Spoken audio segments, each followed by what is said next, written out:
అంటే ఈ మార్గంలోకి వచ్చిన తర్వాత చాలా మందికి ఎన్నో రకాల కష్టాలు ఎదురవుతుంటాయి, ఎన్నో రకాల ఇబ్బందులు ఎదురవుతుంటాయి. అంటే మామూలుగా ఉండేవాడి కంటే కూడా దీంట్లో బాగా పీల్చి పిప్పి చేసినట్టుగా అన్ని రకాలుగా కర్మల్ని బయటపడడానికి ఎక్కువ కష్టాలు. ఈ మార్గం మీకు ముందు చెప్పేది అదే, మార్గం రావడానికి సరైన గురువు ఉండాలి సార్. గురువు ఉంటే గురువు కాపాడేస్తాడు, ఏది అడ్డు రాకుండా కాపాడతాడు. నాకైతే ఈ మార్గం వచ్చింది ఎప్పుడు ఏ కష్టం అనిపించలేదు. నేను చాలా ఆనందంగా ఉన్నాను, ఎప్పుడు ఆనందంగా. నాకు నేను నాతో పాటు నాతో ఉండే వాళ్ళు అందరూ ఆనందంగా ఉంటారు, చాలా ఆనందంగా ఉంటారు, చాలా సంతోషంగా ఉంటారు. కారణం ఏంటంటే గురువు, ఆ గురువుని పట్టుకోవాలి.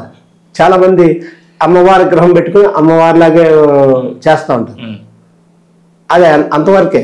గురువు ఉంటే ఏం చేస్తారంటే వీళ్ళు ఇంకా ముందుకు తీసుకెళ్తారు. కొంతమంది పూజలు చేస్తుంటారు, అమ్మవారి పూజలు చేసి వాళ్ళు అమ్మవారి ఉపాసన చేసి అక్కడే ఉండిపోతారు. అది దేనికోసం ఆ ఉపాసన దేనికంటే ఒక రకంగా చెప్పండి సంపాదన కోసం, డబ్బుల కోసం, వాళ్ళ మానసిక ప్రశాంతత కోసం కూడా అనుకోవచ్చు. మానసిక ప్రశాంతత అయితే జాతం చాలు. మానసిక ప్రశాంతత కావాలంటే పత్రి గారు చెప్పిన ఒక జ్ఞానం ఉంది, అది మరీ సులువైంది. ఆ ఒక్క జ్ఞానం చాలు. ఇంకా మోక్ష మార్గాలు ఇవన్నీ తెలుసుకోవాలనుకుంటే ఆటోమేటిక్గా మాట్లాడేటోళ్ళు చెప్తాం. ఇంకా ఏమన్నా కావాలి, ఇంకా ఒక శక్తివంతంగా తయారవ్వాలి, మనం కూడా 10 మందికి ధర్మాన్ని పంచాలి, మనం కూడా శక్తిగా తయారై ధర్మం పంచాలనుకుంటే మాట్లాడేటోళ్ళు మా గురువు గారు నేను చెప్పిన విద్యనే మేము తయారు చేసి పంపించగలం. అలా మా దగ్గర ఉంది, ఆ విద్య చెప్పగలదు. అంతేగాని ఈ మీరు చెప్పిన విద్యలన్నీ కూడా మన దగ్గరికి రావండి. మనలాంటి ఎందుకు రావంటే మేము జన్మతః కూడా మాకు నక్షత్రం ఉంది కదా, మా నక్షత్రం రానివ్వదు. ఇప్పుడు ఎవరికి వస్తాయంటే భగవద్గీతలో చెప్తాడు శ్రీకృష్ణ పరమాత్మ, ఎవరు ఏది కోరుకుంటే అయ్యే వస్తాయంట. దైవంతో ఉండేవాళ్ళు దేవతలను పూజిస్తారు, రాక్షసులు రజోగుణం వాళ్ళు, తమో గుణం వాళ్ళు, యక్ష రాక్షసులు పూజించే వాళ్ళు ఎవరో అహంకారులు అందరూ కూడా యక్ష రాక్షసులు పూజిస్తారంట. అహంకారం అంటే యక్ష రాక్షసులు అంటే రాక్షసుడు ఏం చేస్తాడు, కనపడడం వాళ్ళు చంపుతాడు, వీడికి అదే ఇష్టం. భూత పేద పిశాసాలు పూజించేవాడు ఎవడో తమో గుణం అంటే ఆయనకి ఆత్మానం ఏం కావాలా, రక్తం కావాలా, బలి ఇవ్వాలి. ఇవన్నీ చేయాలంటే పాపం, ఎంత పాపం చేస్తే అంత అవి వశమవుతాయి. సరే పాపం చేశాడు, రేపు పొద్దున్న చేయకపోతే ఈయనే తినేస్తాయి. ఇక అటువంటి వాటికి ఎందుకు వెళ్ళడం అని నేను అనేది, అటువంటి వాటి జోలికి ఎందుకు వెళ్ళాలి? కొత్త మార్గాలు మనం ఉన్నాయి కదా, మంచి మార్గాలు చాలా ఉన్నాయి సార్. సాధనలో నేను చెప్పేది ఎవరికైనా సరే ఒకటే మాట, సాధన నేర్చుకోవాలనుకుంటే ఏం అవసరం లేదు, ఒక గురువుని పట్టుకుని ఆ గురువు ఇచ్చిన మంత్రాన్ని చెప్పించుకుంటే సాధన వచ్చేది. అంటే మీరు ఒక 10వ తరగతి వరకునే చదివారు ఉంటారు, కానీ మీ లోపలికి ఇంత జ్ఞానం ఏ విధంగా రాబడింది, ఏం చేస్తే వచ్చింది? ఏమీ చేయలేదు, సాధన చేశానంతే. నాకేం తెలియదు, నిజానికి చెప్పాలంటే ఇప్పటికి కూడా నాకేమీ తెలియదు. ఇప్పుడు దా చెప్పింది కూడా నాలో ఏదో శక్తి ఉంది, అదే చెప్పిస్తుంది. నేను చెప్తున్నాను అనుకోవడం కూడా కరెక్ట్ కాదు. ఆలోచించారు ఎప్పుడైనా ఏంటి నేను ఇలా చెప్తున్నాను, ఇది ఎలా ఎక్కడి నుంచి వస్తుంది ఏంటని? నేను ఆలోచించడానికి ఏంటి, నేను ఒకటే ఆలోచన పెడతాను, నా గురువు గొప్పవాడు, ఆయన వల్ల ఇదంతా వచ్చింది, ఇంకా నేను ఇంకేం ఆలోచించాలా? నా ప్రాణం, నా జీవితం, నా యొక్క ఈ దేహం తల్లిదండ్రులు ఇచ్చారు. తల్లిదండ్రులు ఇచ్చి వెళ్ళిపోయిన తర్వాత కూడా నన్ను ఆదుకున్న వాళ్ళు ఎవరంటే తల్లిదండ్రులు ఉన్నంతసేపు వాళ్ళు మంచి చెట్లన్నీ చూశారు. వాళ్ళు చూశారు కాబట్టి వాళ్ళకి ఉత్తమ కర్మలన్నీ మనం చేయాలి కాబట్టి అన్ని చేసే వాళ్ళని పంపించాం. అది ధర్మం. ప్రతి ఒక్కరూ తల్లిదండ్రులకి చేయవలసిన కర్మలన్నీ చేయాలి. వాడు ఎవడైతే చేయడో వాడికి కూడా ఉత్తమ కర్మ చేయనోడికి జ్ఞానం రాదు. ఆ ఇంట్లో ఏ ఇబ్బందులు వస్తానంటాయి. అది వాళ్ళ తల్లిదండ్రులు ఉంటారు, పితృదేవతలు, పితృకర్మలు ఖచ్చితంగా చేయాలి. చేయని వాళ్ళకి ఖచ్చితంగా. అందుకే పిఠాపురం పితృకర్మలు చేయడానికి పిఠాపురం పాతగయ క్షేత్రం ప్రసిద్ధి. ఆ గయాసురుడు కోరుకున్నాడు, గయాసురుడు నా క్షేత్రంలో ఎవరైతే పితృదేవతలకి పిండ తర్పణ చేస్తారో వాళ్ళకి మంచి మార్గాలు జరిగేలా చెయ్యి స్వామిని వాళ్ళని త్రిమూర్తులు ఇద్దరిని కోరుకున్నారు, విష్ణు బ్రహ్మ మహేశ్వరుని. అందు గురించి అక్కడ చేసిన వాళ్ళకి ఉత్తమ కర్మలకి ఉత్తమ జ్ఞానం వస్తుంది. అందుకు పిఠాపురం ప్రసిద్ధి దానికి.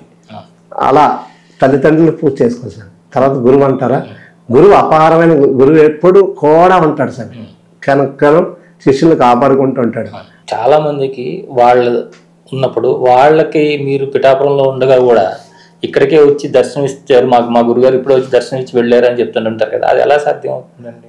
అతను నా మీద గురి పెట్టాలి, అంటే గురువు మీద గురి పెట్టాలి. అశ్వరపేటలో ఒక ఆయన మీరు చెప్పిందే జరిగింది. అశ్వరపేటలో శిష్యుడు ఉన్నాడు. నేను వైజాగ్లో కార్తీక మాసంలో వైజాగ్లో మేము సాగర్ తీరాన్ని ఒక కార్యక్రమం పెట్టాం, దీపోత్సవం చేద్దాం అంటే వెంటనే ఫోన్ చేసాడు ఆయన. గురుగారు దీపోత్సవం సాయంత్రం ఈడాయనకి ఫోన్ చేసి, గురుగారు మీరు అశ్వరపేటలో పలానా రాణి గారు ఇంటికి వచ్చారంట, నేను వస్తున్నాను, మీరు వెళ్ళిపోకుండా ఆఫీసులో పని అక్కడ ఉంది, అక్కడ అప్పచెప్పి వచ్చేస్తున్నాను, మీరు వెళ్ళకండి అని. నేను అన్నాను, సరే నాయన మీకు ఎవరు చెప్పారు అని. వాళ్ళు ఫోన్ చేశారండి, అక్కడ ఒక ఆయన విడి సామాన్లు అమ్ముతాడు ఆ ప్రసాద్ అని, వాళ్ళందరూ ఫోన్ చేశారని మీరు వచ్చారండి. నేను అప్పుడు అనుకున్నాను, నేను వెళ్ళేంటి అంటే గురుగారు ఏదో వింత చేస్తున్నారు అనుకున్నాను. ఆ తర్వాత వాళ్ళు ఏమైందో నాకు తెలియదు. ఆ ఫోన్ అప్పటికి కూడా ఉంది. అలాగే మేము పుట్టపర్తి వెళ్ళాం, ఒక ఆయన నేను ఇక్కడ హైదరాబాద్ ఒక ఆయన కొత్త కారు కొనుక్కుని గురుగారు పుట్టపర్తి తీసుకెళ్తాను నేను.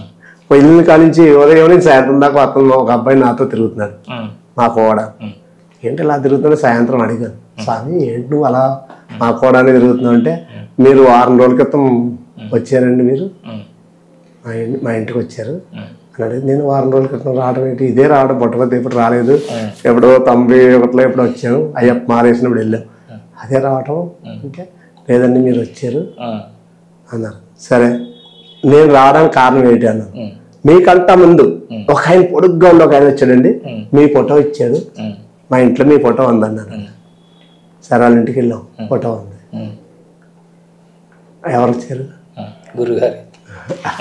అంటే ఏదో లోకం కోసం, లోక కళ్యాణం కోసం ఏదో చెయ్యాలి కాబట్టి వాళ్ళ ఇంటికి నా ఫోటో ఉంటుంది. నేను ఎప్పుడు ఆయన ఎవరో తెలియదు.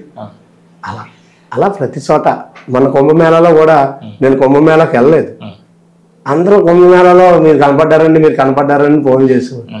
సరే కనపడ్డాను కదా, కుంభమేళ ఫస్ట్ లైన్ వచ్చేసాను నేను, మళ్ళీ ఈ జనంలో వెళ్ళలేం కదా. అదైతే అందరూ ఏమంటున్నారు, మీరు వచ్చారండి, మీరు కనపడ్డారు, పిలుద్దాం అనుకున్నాం, ఆ గోరీలు అందరిలోనూ మీరు వెళ్ళిపోతున్నారు కాబట్టి మేము పిల్లపోయాం.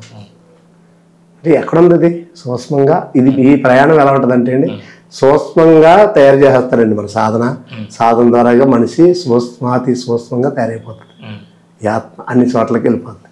అందుకే కృష్ణ పరమాత్మ గురించి చెప్పడం కారణం ఆయన క్రియాయోగి. క్రియ అంటే ఏంటంటే పని చేయడం. ఈ క్రియ అన్ని చోట్ల పనిచేస్తుంది, ఒక చోటే కాదు. అందుకు పరమాత్మ అనువనువున ఉన్నాడు, ప్రతి చోట పరమాత్మ ఉన్నాడు.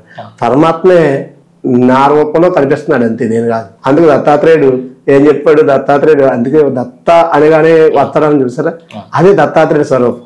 దత్తాత్రేయుడు ఏదో రూపంలో కనిపిస్తూ ఉంటాడు ప్రతి ఒక్కరికే.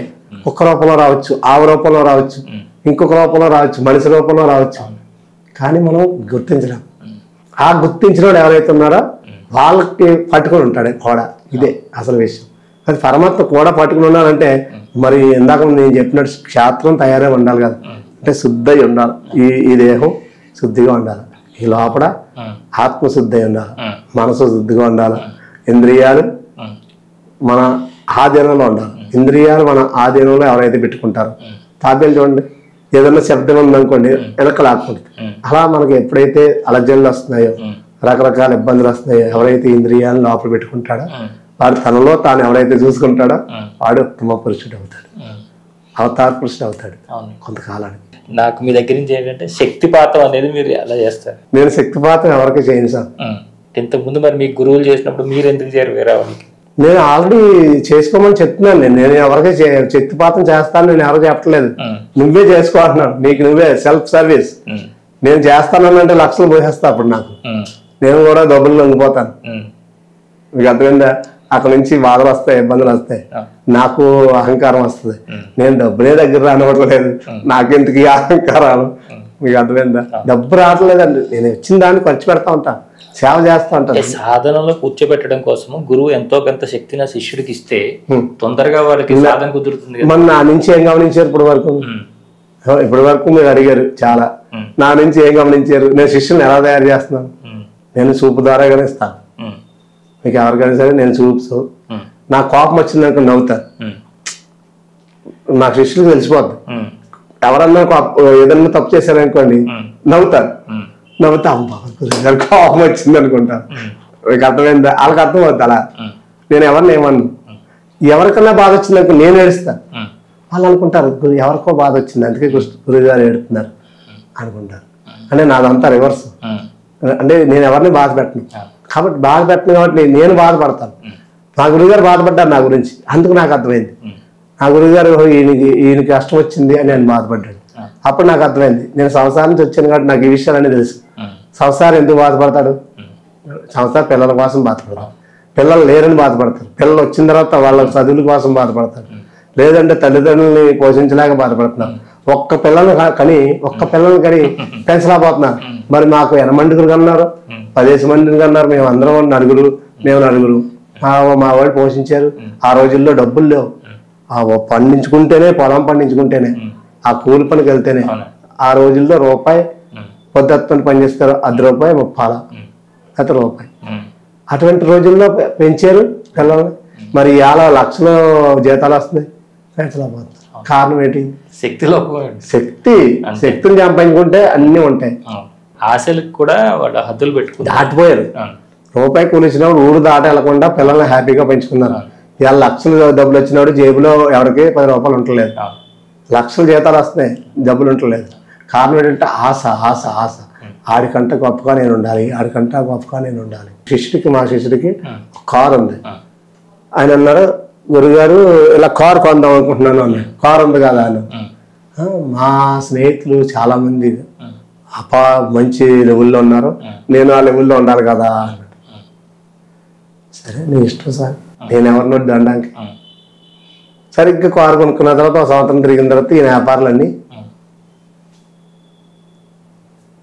ఇప్పుడు ఆ కారుకి డబ్బులు కట్టాలా, ఇల్లుకి డబ్బులు కట్టాలా, ఈ వ్యాపారాలు ఏం చేయాలి?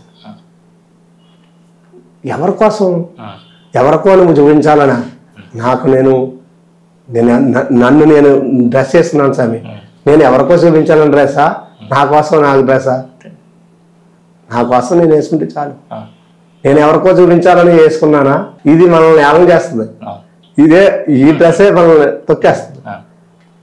ఎక్కడ లేడు భగవంతుడు. ఈ డ్రెస్లో ఉన్నాడు, ఈ రుద్రాక్షలో ఉన్నాడు, ఈ సెల్ ఫోన్లో కూడా ఉన్నాడు. నువ్వు ఏం చేస్తున్నావు గమనిస్తుంది, వెంటనే మనల్ని ఎటు వెళ్తే అటు తొక్కేస్తుంది. ఇది జరిగేది, అదే ఇప్పుడు జరిగేది. ధర్మం కోసం పని చేస్తున్నా అంటున్నారు చాలా మంది, అందరూ కూడా మోసం చేస్తున్నారు. ధర్మం నశించేస్తుంది, వాళ్ళని దెబ్బ కొట్టేస్తుంది. ఒరిజినల్ గా ధర్మం కోసం పనిచేసే వాళ్ళు ఎలా వెళ్తున్నారు చూసారా? ధర్మం కోసం పరిగెడుతున్నారు, టక్కున పనిచేస్తున్నారు. ధర్మం 2 రకాలుగాను పనిచేస్తుంది. ఆ ధర్మాన్ని అది ఏం చేయాలో తెలుసు, ధర్మాత్మ ఎలా కాపాడాలో తెలుసు. అందుగురించి ధర్మం పట్టుకుంటే నేను రక్షిస్తుంది. అందుకు ధర్మం రక్షిస్తా అన్నారు. ధర్మాన్ని పట్టుకోవట్లేదు, ధర్మం పేరు చెప్పి ప్రతిరోజు గుడికి వెళ్తారు. చూడు గుళ్ళు ఎక్కడ ఖాళీ లేవు, కానీ చేసేదంతా ఆ ధర్మం.